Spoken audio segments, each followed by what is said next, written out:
నమస్కారం, BTV news కి స్వాగతం. ఈనాటి ముఖ్యాంశాలు. మాజీ సీఎం జగన్ పై ఆగ్రహం వ్యక్తం చేసిన సీఎం చంద్రబాబు. జగన్ హయాంలో వ్యవసాయం అస్తవ్యస్తమైందని విమర్శ. జనసేన పార్టీ నాయకులు, కార్యకర్తలు క్షేత్రస్థాయిలో అభివృద్ధిలో క్రియాశీలక భాగస్వాములు కావాలని ఆ పార్టీ అధినేత పవన్ కళ్యాణ్ పిలుపు. పార్టీ కమిటీల నియామకంలో మహిళలకి తప్పనిసరిగా ప్రాధాన్యమివ్వాలని పవన్ స్పష్టీకరణ. 5 సభ్యుల కమిటీలో కనీసం ఒకరు, గరిష్టంగా 2 వీర మహిళలు ఉండాలని నిర్ణయం. విజయవాడ భవానీపురంలో కోర్టు ఆర్డర్స్ తో 42 ప్లాట్స్ ని కూల్చివేత. పోలీసుల బందోబస్తుతో అధికారులు ప్లాట్స్ ని కూల్చివేసిన వైనం. ఈ కూల్చివేతకు ఫ్లాట్స్ ఓనర్స్, అపార్ట్మెంట్ వాసుల గగ్గోలు. జటిలమైన వ్యవసాయ సమస్య పరిష్కరించడానికి 5 సూత్రాలు అమలు చేస్తున్నామని ముఖ్యమంత్రి నారా చంద్రబాబు నాయుడు వ్యాఖ్యానించారు. ఇందులో భాగంగానే నీటి భద్రత కల్పించాలని భావించామని పేర్కొన్నారు. గంగా, కావేరీ నదుల్ని అనుసంధానం చేయాలని నిర్ణయించామని తెలిపారు. వైసీపీ అధినేత వైఎస్ జగన్మోహన్ రెడ్డిపై ఆంధ్రప్రదేశ్ రాష్ట ముఖ్యమంత్రి నారా చంద్రబాబు నాయుడు తీవ్ర ఆగ్రహం వ్యక్తం చేశారు. జగన్ హయాంలో వ్యవసాయం అస్తవ్యస్తమైందని విమర్శలు చేశారు. బుధవారం తూర్పుగోదావరి జిల్లా గోపాలపురం నియోజకవర్గంలోని నల్లజర్లలో సీఎం చంద్రబాబు పర్యటించారు. ఈ సందర్భంగా పలు అభివృద్ది కార్యక్రమాల్లో ముఖ్యమంత్రి పాల్గొన్నారు. అనంతరం మీడియాతో ప్రసంగించారు సీఎం చంద్రబాబు. వైసీపీ హయాంలో భూ రికార్డులు తారుమారు చేశారని ఆరోపించారు. ఇష్టముంటే భూ రికార్డులు అలాగనే ఉంచారని, భూములు కబ్జా చేయాలనుకుంటే 22A విధానం అనుసరించారని ఆరోపించారు. వైసీపీ నేతలు ప్రభుత్వ భూములను ఆక్రమించారని విమర్శించారు. గత జగన్ ప్రభుత్వం పశువులకి దానా కూడా ఇవ్వలేదు. వైసీపీ అక్రమాలను అరికట్టేందుకు ప్రధానమంత్రి నరేంద్ర మోదీ, పవన్ కళ్యాణ్లతో కూటమి కట్టి ఎన్నికలకు వెళ్లామని గుర్తు చేశారు. చరిత్రలో ఎప్పుడు లేనంతగా రికార్డు సీట్లను తమకు ప్రజలు ఇచ్చారని చెప్పారు. 90% సీట్లను తమకు ప్రజలు ఇచ్చారని గుర్తు చేశారు. మొదటిగా రైతుల సమస్యని పరిష్కరించాలని అనుకున్నామని, దాని తర్వాత మిగతా సమస్యలపై దృష్టి సారించామని తెలిపారు. వ్యవసాయంలో ప్రభుత్వానికి ఆదాయం వస్తుందని పేర్కొన్నారు. మీరు చూస్తే ఈ రాష్ట్రం వ్యవసాయ ఆధారిత రాష్ట్రం. వ్యవసాయం మనకు ప్రధానం. ఆ రోజు నేను హైదరాబాద్ కేంద్రంగా ఉన్నప్పుడు సర్వీస్ సెక్టర్ రావాలి, నాలెడ్జ్ ఎకానమీ రావాలి, తద్వారా ఆదాయం పెరుగుతుందనే ఉద్దేశంతో హైదరాబాద్ని అభివృద్ధి చేశాం. ఈరోజు అది తెలంగాణకు వెళ్ళింది. దానివల్ల ఆ రాష్ట్రంలో మీరు చూస్తే 60% సర్వీస్ సెక్టర్ ఉంది. వ్యవసాయంలో వచ్చే ఆదాయం 14%. రాష్ట్రం విడిపోయినప్పుడు 2 రాష్ట్రాలు కలిపి 24-20% జీఎస్డీపీ కాంట్రిబ్యూషన్ ఉంటే మన రాష్ట్రం 34%కి వెళ్ళింది. ఈ విషయం, ఇంకొక విషయం కూడా మీరు ఆలోచించుకోవాలి. వ్యవసాయంలో ప్రభుత్వానికి ఆదాయం తక్కువ వస్తుంది. తెలంగాణ రాష్ట్రంలో 100 రూపాయలు జీఎస్డీపీ ఉంటే అందులో 9 రూపాయల 30 పైసలు ప్రభుత్వానికి ఆదాయం వస్తుంది. అదే మన రాష్ట్రంలో 100 రూపాయలు జీఎస్డీపీ ఉంటే 6 రూపాయలే ఆదాయం వస్తుంది. ఆదాయం తక్కువ, ఖర్చులు ఎక్కువ. అయితే నాకు ఒక నమ్మకం ఉంది. విభజన తర్వాత స్ట్రక్చరల్ ఇంబ్యాలెన్స్ వచ్చాయి. దాన్ని కరెక్ట్ చేయాలి. వ్యవసాయాన్ని కూడా ముందుకు తీసుకుపోవాలనే ఉద్దేశంతోనే మనం ముందుకు పోతున్నాం. ఈరోజు ఇక్కడ నేను చూశాను, 162% వ్యవసాయం, అనుబంధ రంగాలపైనే ఆధారపడుతున్నారు. గవర్నమెంట్ వచ్చినప్పటి నుంచి ప్రయత్నం చేస్తున్నాం. ఇప్పుడే కాదు, ఎన్టీ రామారావు గారు పార్టీ పెట్టినప్పుడే మీరు చూస్తే ఎంబ్లంలోనే నాగలి పెట్టి రైతన్నకు అండగా ఉంటామని రూపకల్పన చేసిన వ్యక్తి నందమూరి తారక రామారావు గారు. వ్యవసాయమే మన బలం. అదే సమయంలో వ్యవసాయంలో అనేక సవాళ్లు వస్తున్నాయి. ఇంకొక పక్క మీరు ఒకసారి చూస్తే, నేను ఈరోజు ఇక్కడ మీ దగ్గర పొలంలో కూర్చొని మాట్లాడుతున్నానంటే జనసేన పార్టీ నాయకులు కార్యకర్తలు క్షేత్రస్థాయిలో అభివృద్ధిలో క్రియాశీలక భాగస్వాములు కావాలని డిప్యూటీ సీఎం పార్టీ అధినేత పవన్ కళ్యాణ్ పిలుపునిచ్చారు. పార్టీ కమిటీల నియామకంలో మహిళలకి తప్పనిసరిగా ప్రాధాన్యం ఇవ్వాలని పవన్ స్పష్టం చేశారు. 5 సభ్యుల కమిటీలో కనీసం ఒకరు, గరిష్టంగా 2 వీర మహిళలు ఉండాలని, 11 మంది సభ్యుల కమిటీలో 3కి స్థానం కల్పించాలని నిర్ణయించారు. పార్టీలో అంతర్గత వివాదాల పరిష్కారం కోసం కేంద్ర కార్యాలయం పర్యవేక్షణలో 11 మంది సభ్యులతో కాన్ఫ్లిక్ట్ మేనేజ్మెంట్ విభాగాన్ని ఏర్పాటు చేయనున్నట్లు తెలియజేశారు. మంగళగిరిలోని పార్టీ కేంద్ర కార్యాలయంలో ముఖ్య నేతలతో పార్టీ అధినేత పవన్ కళ్యాణ్ సమావేశమై పార్టీ నిర్మాణంపై, భవిష్యత్తు కార్యాచరణపై పలు కీలక ఆదేశాలు జారీ చేశారు. పంచాయతీ నుంచి పార్లమెంట్ నియోజకవర్గం వరకు స్థానిక అవసరాలు, మౌలిక సదుపాయాల కల్పనపై దృష్టి పెట్టాలని సూచించారు. ఈ లక్ష్య సాధన కోసం గ్రామ స్థాయి నుంచి పార్టీ కమిటీలను ఏర్పాటు చేయనున్నట్లు పవన్ తెలిపారు. ప్రతి గ్రామంలో 5 సభ్యులతో ఒక కమిటీని నియమించాలని, వారు స్థానిక అభివృద్ధి పనుల్ని పర్యవేక్షించాలని చెప్పారు. ఇదే తరహాలో మండల, అసెంబ్లీ, లోక్సభ నియోజకవర్గాల స్థాయిలో కూడా కమిటీలు ఏర్పాటు చేయాలని ఆదేశించారు. పైలట్ ప్రాజెక్టుగా పిఠాపురంలో ఇప్పటికే 5 సభ్యులతో కమిటీని ఏర్పాటు చేశామని, దాని పనితీరును సమీక్షించి రాష్ట్ర వ్యాప్తంగా ఈ విధానాన్ని అమలు చేస్తామని వివరించారు. ఇప్పటికే భర్తీ అయిన నామినేటెడ్ పదవుల వివరాలని సమీక్షించి పవన్ మిగిలిన పదవుల భర్తీలో కూటమి ధర్మాన్ని పాటిస్తూనే పార్టీ కోసం చిత్తశుద్దితో పనిచేసిన వారికి గుర్తింపు ఇవ్వాలని సూచించారు. విజయవాడ భవానీపురంలో 42 ఫ్లాట్స్ ని కూల్చివేసిన ఘటన తీవ్ర కలకలం రేపింది. ఈ కూల్చివేతకు ఫ్లాట్స్ ఓనర్స్, అపార్ట్మెంట్ వాసులు గగ్గోలు పెట్టారు. కూల్చివేతలను అడ్డుకోవడానికి వెళ్లిన వాళ్లపై పోలీసులు జులుం చూపించారని అపార్ట్మెంట్ వాసులు వాపోయారు. విజయవాడలో భవానీపురంలో కోర్టు ఆర్డర్స్ తో 42 ఫ్లాట్స్ ని అధికారులు కూల్చివేశారు. ఈ కూల్చివేతకు భారీ ఎత్తున పోలీసులు బందోబస్తు చేశారు. పోలీసుల సమక్షంలో 42 ఫ్లాట్స్ ని కూల్చివేయడంతో ఫ్లాట్స్ ఓనర్స్, అపార్ట్మెంట్ వాసులు గగ్గోలు పెట్టారు.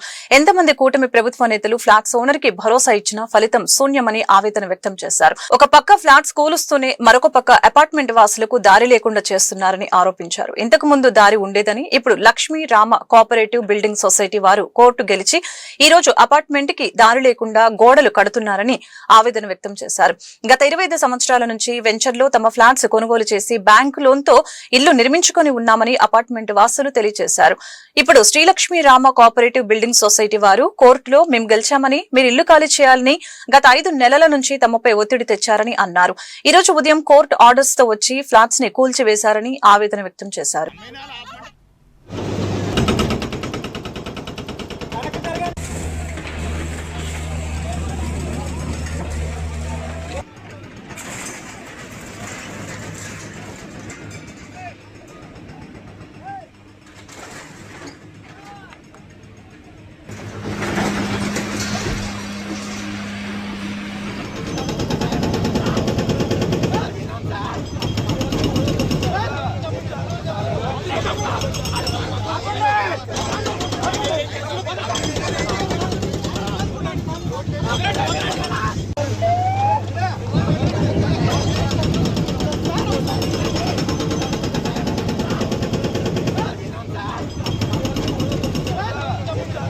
ముఖ్యమంత్రి చంద్రబాబు నాయుడు నేతృత్వంలోని కూటమి ప్రభుత్వం సంక్షేమానికి, అభివృద్ధికి కట్టుబడి ఉందని సెంట్రల్ ఎమ్మెల్యే బోండా ఉమామేశ్వరరావు వెల్లడించారు. అంతర్జాతీయ దివ్యాంగుల దినోత్సవం సందర్భంగా తుమ్మలపల్లి కళాక్షేత్రంలో దివ్యాంగులందరికీ ట్రై స్కూటర్లు అందించే కార్యక్రమాన్ని చేపట్టామని చెప్పారు. రాష్ట్రంలో ఉన్న దివ్యాంగులందరికీ ప్రభుత్వం తన సహాయ సహకారాలు అందిస్తుందని అన్నారు. సెంట్రల్ నియోజకవర్గంలోని 64వ డివిజన్ తెలుగుదేశం పార్టీ కార్యాలయం వద్ద డివిజన్ అధ్యక్షులు కాకొల్లు రవికుమార్ ఆధ్వర్యంలో 100 మంది వికలాంగులకు నిత్యావసర సరుకుల పంపిణీ కార్యక్రమం నిర్వహించడం జరిగింది. ఈ కార్యక్రమానికి సెంట్రల్ నియోజకవర్గ శాసనసభ్యులు బోండా ఉమామేశ్వరరావు హాజరై సరుకులు పంపిణీ చేశారు. ఈ సందర్భంగా ఎమ్మెల్యే మాట్లాడుతూ కూటమి ప్రభుత్వం దివ్యాంగుల సంక్షేమానికి అధిక ప్రాధాన్యత ఇస్తుందని తెలిపారు. గతంలో దివ్యాంగులకు కేవలం 500 రూపాయల పింఛన్ మాత్రమే లభించేదని, ముఖ్యమంత్రి చంద్రబాబు నాయుడు కృషితో ఆ పింఛన్ ఏకంగా 6000 రూపాయలకు పెంచి క్రమబద్దంగా ప్రతి నెల 1వ తారీఖున ఇంటింటికి వెళ్లి పింఛన్ అందిస్తున్నామని అన్నారు. 6000 రూపాయల పింఛన్తో వారికి ఆర్థిక భద్రత లభించిందని తెలిపారు. ఆత్మధైర్యంతో, ప్రభుత్వ సహకారంతో గౌరవంగా జీవిస్తున్నారని అన్నారు. అంతర్జాతీయ దివ్యాంగుల దినోత్సవం సందర్భంగా దివ్యాంగులకి శుభాకాంక్షలు తెలిపారు. ఎన్నికల్లో తెలుగుదేశం పార్టీ అధికారంలోకి వచ్చినాక, ఈ నియోజకవర్గంలో నేను శాసనసభ్యుడైనాక దివ్యాంగులకి ఒక స్థైర్యం, ఒక ధైర్యం, ఒక ఆత్మ నిబ్బరం వచ్చింది. గతంలో ఎన్నడూ లేనటువంటి విధంగా మొదటిసారి నేను ఎమ్మెల్యే అయినప్పుడు వీళ్ళకి 500 రూపాయలు పింఛన్ ఇచ్చేవాళ్ళు. 2014లో 500 రూపాయలు పింఛన్ని ఈరోజు 6000 రూపాయలు పెంచింది చంద్రబాబు నాయుడు. ఇవాళ 6,000 రూపాయల పింఛన్ని 1వ తారీఖు ఉదయమే 6 గంటలకే ఇంటికి వెళ్ళి వాళ్ళకి ఇవ్వటం వల్ల ఇవాళ గతంలో వీళ్ళకి ఎవరు ఇల్లు కూడా అద్దెకి ఇచ్చేవాళ్ళు కాదు. ఎందుకంటే అద్దెలు కట్టరు, దివ్యాంగులు, వీళ్ళతో ఇబ్బంది మాకు అని చెప్పినవాళ్ళు. ఇవాళ 6,000 రూపాయలు పెంచినవటం వల్ల వాళ్ళు అంగవైకల్యంతో ఉన్న ఇబ్బందులున్నా ఆత్మ నిబ్బరంతో ఆత్మధైర్యంతో ప్రభుత్వ సహాయంతో బతుకుతూ ఉన్నారు. అంతేకాక ఇవాళ దివ్యాంగుల కోసం చెవిటి మిషన్లు ఉచితంగా ఇస్తున్నాం, ట్రై సైకిల్స్ ఉచితంగా ఇస్తున్నాం, బ్యాటరీ సైకిల్స్ ఎవరైతే బాగా అంగవైకల్యం ఉండి ఆ చేతులతో ఆ బళ్ళు తొక్కలేరో వాళ్ళకి బ్యాటరీ ఛార్జ్డ్ ఈవీ వెహికల్స్ ఇస్తున్నాం. అంతేకాకుండా ఈరోజు అంతర్జాతీయ దివ్యాంగుల దినోత్సవం సందర్భంగా ట్రై స్కూటర్ను కూడా స్కూటీని ఇవాళ ముఖ్యమంత్రి చంద్రబాబు నాయుడు చేతుల మీదుగా తుమ్మలపల్లి కళాక్షేత్రంలో దివ్యాంగులందరికీ ఈరోజు స్కీమ్ను మొదలు పెడుతున్నాం. అంటే ఏ రాష్ట్రంలో అమలు కానటువంటి పథకాలన్నీ ఈ రాష్ట్రంలో అమలు చేస్తున్నాం దివ్యాంగుల కోసం. పేద వర్గాలకి పింఛన్లు పెంచాం, దివ్యాంగులకి పింఛన్లు పెంచాం, చదువుకునే పిల్లలందరికీ డబ్బులు ఇస్తున్నాం, తల్లికి వందనం పేరు మీద 3 గ్యాస్ బండ్లు ఇస్తున్నాం, ఉచితంగా బస్సు పెట్టాం. శాయశక్తుల పేద వర్గాలను ఆదుకోవటంలో ఈ ప్రభుత్వం అన్ని రకాలుగా ముందుకెళ్తా ఉంది. ఈరోజు అంతర్జాతీయ దివ్యాంగుల దినోత్సవం సందర్భంగా మా పార్టీ నాయకులు సేవాభావంతో పేదలకు సేవ చేయాలన్న లక్ష్యంతో ఇన్నర్ వీల్ క్లబ్ పనిచేస్తుందని inner wheel club of mid town Vijayawada president Tadiparthi Praveena Kumari వెల్లడించారు. దివ్యాంగులు, వృద్ధుల ప్రయాణ సౌకర్యం కోసం విజయవాడ రైల్వే స్టేషన్లో వీల్ చైర్స్ ని రైల్వే అధికారులకు అందజేసినట్లు తెలియజేశారు. Inner wheel club of Vijayawada mid town ఆధ్వర్యంలో వృద్ధులు, దివ్యాంగుల ప్రయాణ సౌకర్యం కోసం రైల్వే అధికారులకి వీల్ చైర్స్ అందజేసే కార్యక్రమం జరిగింది. ఈ కార్యక్రమంలో 4 వీల్ చైర్లను రైల్వే అధికారులకు అందజేశారు. ఈ సందర్భంగా inner wheel club of mid town Vijayawada president Tadiparthi Praveena Kumari మాట్లాడుతూ సమాజంలో పేద వర్గాలకు సేవ చేయాలన్న లక్ష్యంతో తమ సంస్థ పనిచేస్తుందని తెలిపారు. దేశవ్యాప్తంగా అనేక సేవా కార్యక్రమాలను నిర్వహిస్తుందని అన్నారు. విజయవాడ రైల్వే స్టేషన్లో వృద్ధులు, వికలాంగుల ప్రయాణ సౌకర్యం కోసం 4 వీల్ చైర్స్ ని అధికారులకు అందజేశామని అన్నారు. ఇటువంటి మంచి అవకాశాన్ని ఇచ్చిన రైల్వే అధికారులకు కృతజ్ఞతలు తెలిపారు.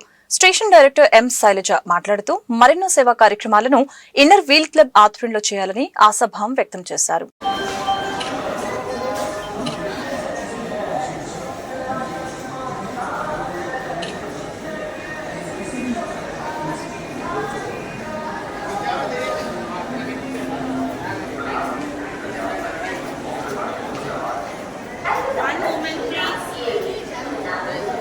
అండి inner wheel club of Vijayawada mid town president ని.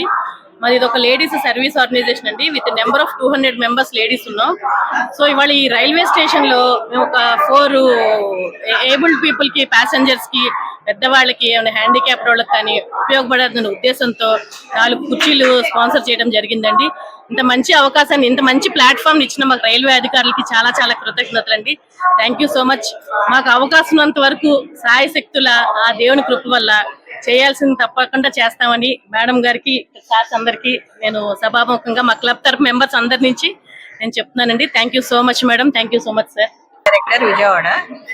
వీళ్ళు ఇన్నర్ వీల్ వాళ్ళు నన్ను అప్రోచ్ అయినప్పుడు నేను చాలా సంతోషపడ్డాను. వాళ్ళు ఏదో 1-2 వీల్ చైర్స్ అనుకున్నాను కానీ 4 తీసుకొచ్చారు. అది కూడా చాలా మంచి క్వాలిటీ. అది చూస్తే అసలు అంటే అంతకుముందు మేము చూసిన దానికి వీటికి క్వాలిటీ కూడా చాలా బాగున్నాయి. సో వీళ్ళు అంతే మేము చాలా హ్యాపీగా ఫీల్ అవుతున్నాము. ఎందుకంటే ఒక చెయ్యి కలిస్తేనే మనకి ఏదైనా సాధ్యం అవుతుంది. ఇప్పుడు ఇక్కడ చాలా అవసరాలు ఉంటాయి. స్టేషన్కి వచ్చే వాళ్ళకి, చాలా డిసేబుల్డ్కి చాలా ఉపయోగపడుతుంది. తర్వాత వీళ్ళ సర్వీసెస్ కూడా మేము ఇంకా వాడుకోవాలని ఆశపడుతున్నాము. వాళ్ళ సహకారం మాకు ఎప్పుడు ఉండాలని కూడా కోరుకుంటున్నాము.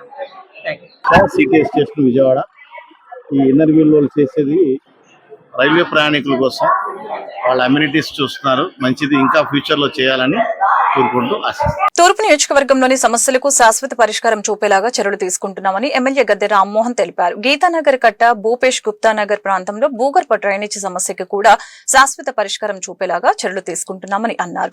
అందుకోసం 1,93,00,000 రూపాయల అంచనా వ్యయంతో ఇప్పుడు పనులు చేపడుతున్నామని అన్నారు. ఈ పనులు పూర్తయితే ఈ డివిజన్ లో భూగర్భ డ్రైనేజీ సమస్య పూర్తి స్థాయిలో పరిష్కారం అవుతుందని ఎమ్మెల్యే గద్దె రామ్మోహన్ తెలిపారు. తూర్పు నియోజకవర్గ పరిధిలోని 16వ డివిజన్లోని గీతానగర్ కట్ట, భూపేష్ గుప్తా నగర్ ఏరియాలో తూర్పు నియోజకవర్గ ఎమ్మెల్యే గద్దె రామ్మోహన్ పర్యటించారు.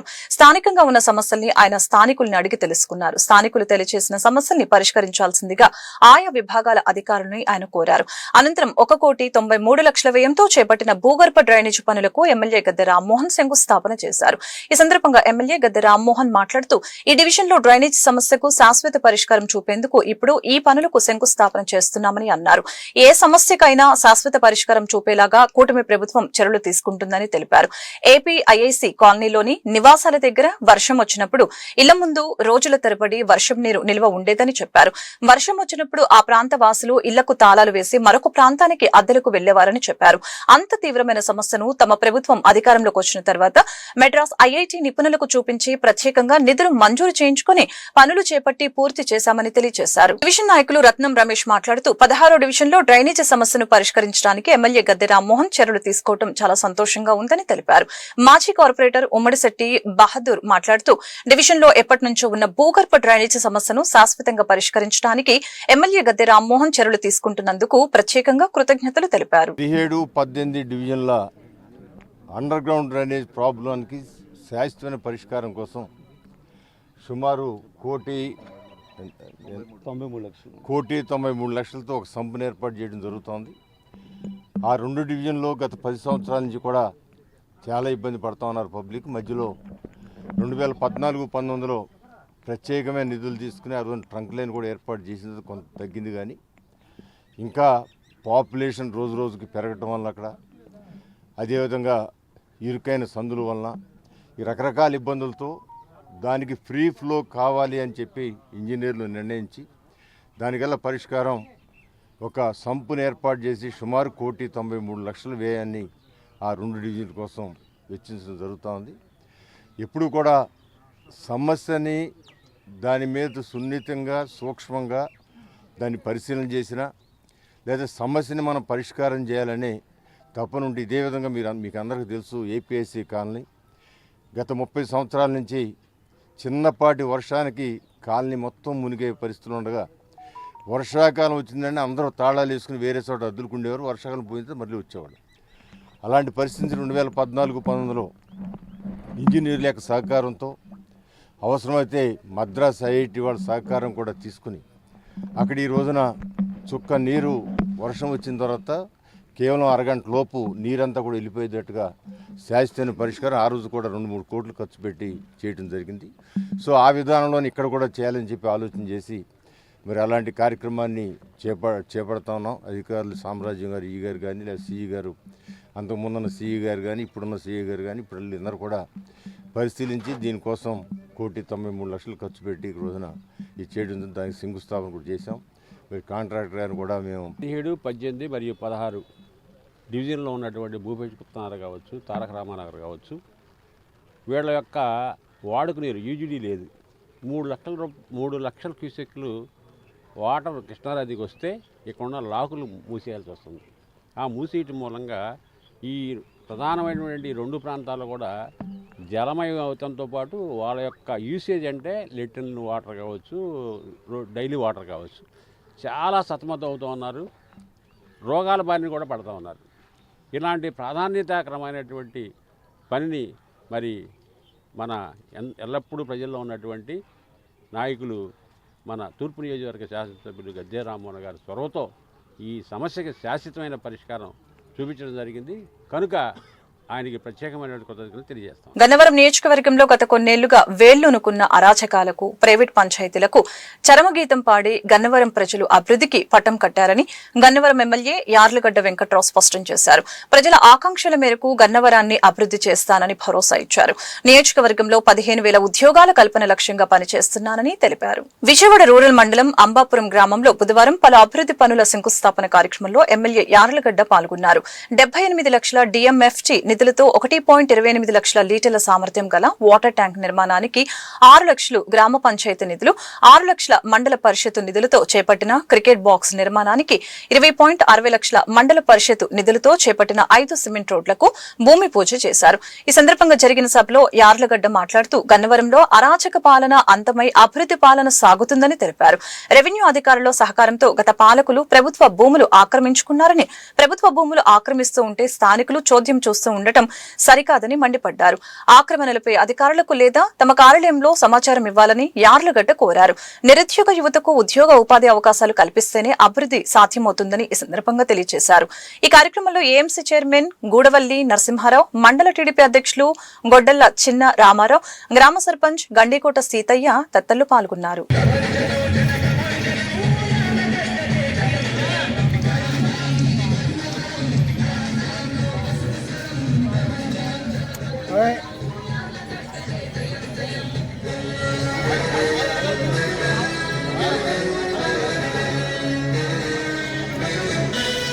ఈ అంబాపురం గ్రామంలో దాదాపు ఈ విజయవాడ రోడ్లో ఉన్న కామన్ ల్యాండ్లు, కామన్ సైట్లు అన్నీ అన్యాక్రాంతానికి గురైంది.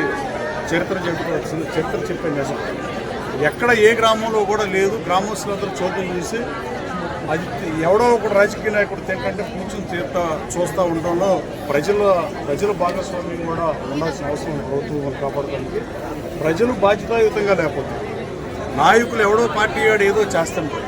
మీరు చూస్తూ ఉంటే తర్వాత ఏం పరిస్థితి అనేది ఆలోచించాల్సిన అవసరం. ఇదే గ్రామంలో 2500 గజాలు అన్యాక్రాంతం అయితే కోర్టులు, కేసులు, ఆఖరికి పోలీసులు ఎస్సీ ఎస్టీ అట్రాసిటీ కేసు పెడితే నేను ప్రభుత్వం నుండి గొడవపడి ఆ సీఐ సెలవు మీద వెళ్ళిపోయాడని చెప్పి పేపర్లో వేయించిన పరిస్థితి. సీఐలు ఉన్నా, ఎమ్మెల్యే ఉన్నా, అధికారులు ఉన్నా, నామినేటెడ్ పోస్టుల వాళ్ళు ఉన్నా, పార్టీ లీడర్లకైనా మీరుంద ప్రజలకు మేమంతా ఉంది ప్రజలకు పనిచేయడానికి, ప్రజల ఆస్తులు కానీ ప్రభుత్వ ఆస్తులు కానీ కాపాడటానికి తప్ప పందికొక్కులా తింటాక కాదనేది నేను సుస్పష్టంగా చెప్పవచ్చు. ఈ స్థలం కూడా ఎక్కడ అన్యాక్రాంతం ఉందనే బాధతో ఈ 2500 గజాలు ఇక్కడ గజం 40,000 50 ఉన్న ప్రభుత్వ ఆస్తిని పోగొట్టే పరిస్థితి వస్తుందేమోనని ముందుగా నిడమానూరులో కానీ రామవరపల్లిలో కానీ కనీసం క్రికెట్ బాక్స్ పెడతానికి కూడా 10 సెంట్లు లేదంటే ఇప్పుడు వరకు పరిపాలించినట్టు సిగ్గుపడాలని నేను మనస్ఫూర్తిగా రాజకీయాలకు అతీతంగా, పార్టీలకు అతీతంగా. అలాగే నున్నలో కానీ ఇక్కడ కానీ క్రికెట్ బాక్స్ పంచాయతీలు ఆధ్వర్యంలో రాష్ట్రంలోనే మొట్టమొదటిసారిగా గన్నవరంలో పంచాయతీ నిధులతో పిల్లలకి ఆడుకుంటానికి కూడా క్రికెట్ బాక్స్ కట్టించారు. రాబోయే కాలంలో దీన్ని ఎక్స్టెండ్ చేస్తాం. అలాగే కేసరపల్లి పంచాయతీతో కాఫీ షాప్ దీర్ఘకాలంగా పెండింగ్ లో ఉన్న న్యాయవాదుల సమస్యల్ని పరిష్కరించాలని నంద్యాల జిల్లా డోన్ బార్ అసోసియేషన్ న్యాయవాది లక్ష్మీశెట్టి కృష్ణప్రసాద్ కూటమి ప్రభుత్వాన్ని డిమాండ్ చేశారు. న్యాయవాది రక్షణ చట్టాన్ని అమలు చేయాలని కోరారు. న్యాయవాదుల సమస్యలపై 50 గంటల నిరాహార దీక్ష చేస్తున్నట్లు చెప్పారు. న్యాయవాదుల సమస్యల్ని పరిష్కరించాలంటూ న్యాయవాదులు అలంకార ధర్నా చౌకలో నిరాహార దీక్ష చేపట్టారు. ఈ కార్యక్రమంలో న్యాయవాదులు లక్ష్మీశెట్టి కృష్ణప్రసాద్, కె ఈశ్వరయ్య, లక్ష్మీనాథ శాస్త్రి, ఆవుల కార్తిక్నాథ్, టి ఉదయ్ కిరణ్, నబీ రసూల్, మనం రాజశేఖర్, మల్లికార్జునరావు, ఈశ్వరెడ్డి తదితరులు పాల్గొని మాట్లాడారు. వాదులపై దాడులు చేసే వారిని, బెదిరింపులకు పాల్పడే వారిని కఠినంగా శిక్షించాలని తెలియజేశారు. న్యాయవాదుల సమస్యల్ని పరిష్కరించాలని, న్యాయవాదుల రక్షణ చట్టం అమలు చేయాలని కోరారు. నా పేరు ఈశ్వరయ్య, న్యాయవాది డోన్. ఈరోజు విజయవాడలోని ధర్నా చౌక్ దగ్గర న్యాయవాదులకు అడ్వకేట్ ప్రొటెక్షన్ యాక్ట్ కొరకు మేము ఈరోజు నిరాహార దీక్ష చేయడం జరుగుతుంది. ఆల్రెడీగా ఈరోజు జరిగే విషయమే కాదు, నవంబర్ 1వ తారీఖున డోన్ నుంచి విజయవాడకు సీఎం క్యాంపా గారి ఆఫీస్కి వెళ్ళి పాదయాత్ర చేసుకుంటూ ఈ అడ్వకేట్ ప్రొటెక్షన్ యాక్ట్ కొరకు పాదయాత్ర చేయడం జరిగింది సార్. అదేవిధంగా ఈ పాదయాత్రను మేము చాలా కష్టంతో కొంతమందితో అయినా కానీ ఫస్ట్ మొదలుపెట్టి ఇక్కడ వరకు ఈ రోజు వరకు చేరడం జరిగింది. ఆల్రెడీ 12 రోజుల తర్వాత మన ఐటీ మినిస్టర్ గారు అయినటువంటి నారా లోకేష్ గారిని కలిసి ఆయనకు రిప్రజెంటేషన్ కూడా ఇవ్వడం జరిగింది. అది అంతటితోనే అయిపోలేదు. మళ్ళీ అదనుగా ఈరోజు మేము ధర్నా చౌక్, విజయవాడలోని ధర్నా చౌక్ దగ్గర 50 గంటల నిరాహార దీక్షకు కూర్చోవడం జరిగింది. ఈ కార్యక్రమానికి నలుమూలల జిల్లాల నుంచి వచ్చిన న్యాయవాదులందరికీ ధన్యవాదాలు తెలుపుకుంటూ, అదేవిధంగా ఈరోజు 20 మంది న్యాయవాదులు ఇక్కడికి రావడం జరిగింది. సార్, ముఖ్యంగా చెప్పడమే విషయం ఏంటంటే ఇది మా 21 న్యాయమందికో లేదంటే 30 మంది న్యాయవాదులకో సంబంధించిన విషయం కాదు సార్. ప్రతి ఒక్క న్యాయవాదికి ఇది అవసరమే. అడ్వకేట్ ప్రొటెక్షన్ యాక్ట్ వస్తే మనము సంతోషంగా మన వృత్తిని కొనసాగించుకోగలమని చెప్పి మనవి చేసుకుంటూ, ఇది రాజస్థాన్లో వచ్చింది సార్. రాజస్థాన్లో వచ్చిన ఈ చట్టానికి అనుగుణంగా ఇంకా మనం ఏం చేయాలి, న్యాయవాదులు, సీనియర్ న్యాయవాదులు, న్యాయ కోవిదులు దీనిపైన ఆలోచించి ఇంకా ఏమి చేస్తే మనకు చట్టం బాగుంటుందన్న విషయంతో చెప్పాలని ఆశిస్తూ నాకు ఈ అవకాశం ఇచ్చినటువంటి మన మీడియా మిత్రులకందరికీ మరియు మా న్యాయవాదులందరికీ ధన్యవాదాలు. ఈ నెల 26న విశాఖలో రంగానాడు పేరిట భారీ బహిరంగ సభ ఏర్పాటు చేస్తున్నట్లు రాధారంగ రాయల్ అసోసియేషన్ సభ్యులు తెలిపారు. ఈ కార్యక్రమం రాజకీయాలు, కులాలు, మతాలకు అతీతంగా నిర్వహిస్తున్నట్లు పేర్కొన్నారు.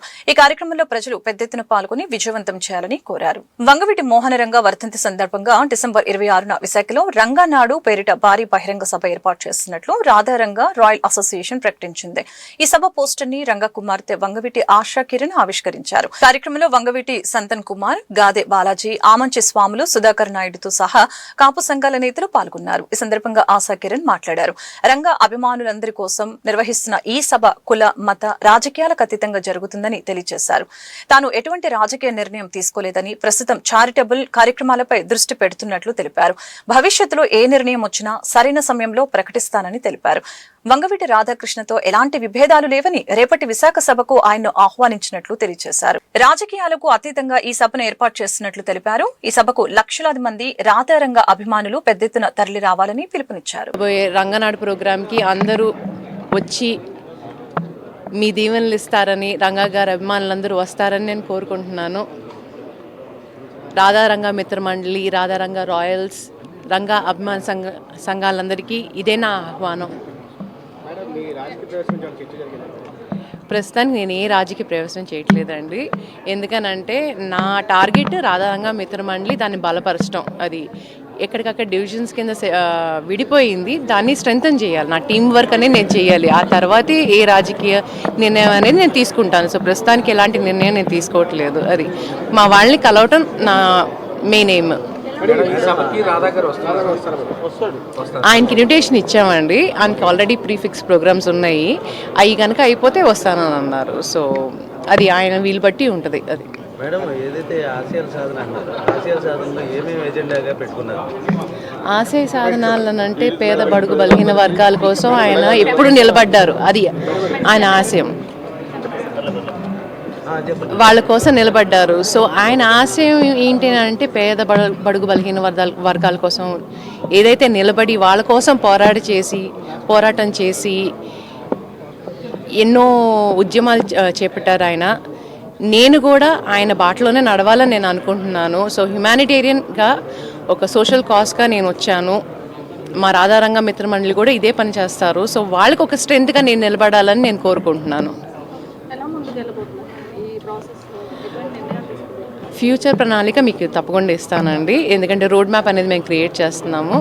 అది రాధారంగ మిత్రమండలి మెంబర్స్ అందరినీ పర్సనల్గా కలవాలని చెప్పి, రాష్ట్ర వ్యాప్తంగా ఒక టూర్ అనేది చేయాలని చెప్పి మా టార్గెట్. అది నేను రంగనాడు ప్రోగ్రామ్ అప్పుడు డిక్లేర్ చేస్తాను ఏంటనేది, మా రోడ్ మ్యాప్ అనేది మీ అందరికీ చెప్తాను. బలమైన రాజకీయం నడుస్తుంది, బలమైన పెద్దలు ఉన్నారు అనేది ఒక అపోహేద బయట ఉంది. దాన్ని మీరు ఏ విధంగా చూస్తారు? నా వెనక ముందు ఒక్కళ్ళే ఉన్నారండి, రంగా గారు. ఆయనే నాకు బలం. ఆయనే నా చేయి పట్టుకుని ముందు తీసుకెళ్తున్నారు. చిన్నప్పుడు చేయి పట్టుకుని నడిపించడం నేర్పించారు. అదే చేయి పట్టుకుని నన్ను ముందు తీసుకెళ్తున్నారు. సో ఆయన కోసం, ఒక సోషల్ కాజ్ కోసం వచ్చాను. ఆఫ్ కోర్స్ అండి, ఆయన సపోర్ట్ అనేది నాకు ఎప్పుడు ఉంటుంది. ఒక ఫ్యామిలీ అండి, ఎండ్ ఆఫ్ ద డే మేము ఒక ఫ్యామిలీ. మాలో ఎలాంటి విభేదాలు లేవు.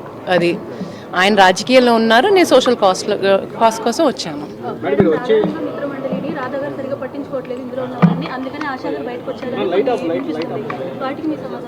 అలాంటిది ఏం లేదండి. ఎందుకంటే రాధారంగం తన క్లయింట్ పరువునికి భంగం కలిగిస్తూ తమిదపాటి సుధా మాధవి అనవసరంగా అపవాదులు వేస్తున్నారని మాజీ తానా అధ్యక్షులు వేమన సతీష్ తరపు న్యాయవాది మాగులూరి హరిబాబు వెల్లడించారు.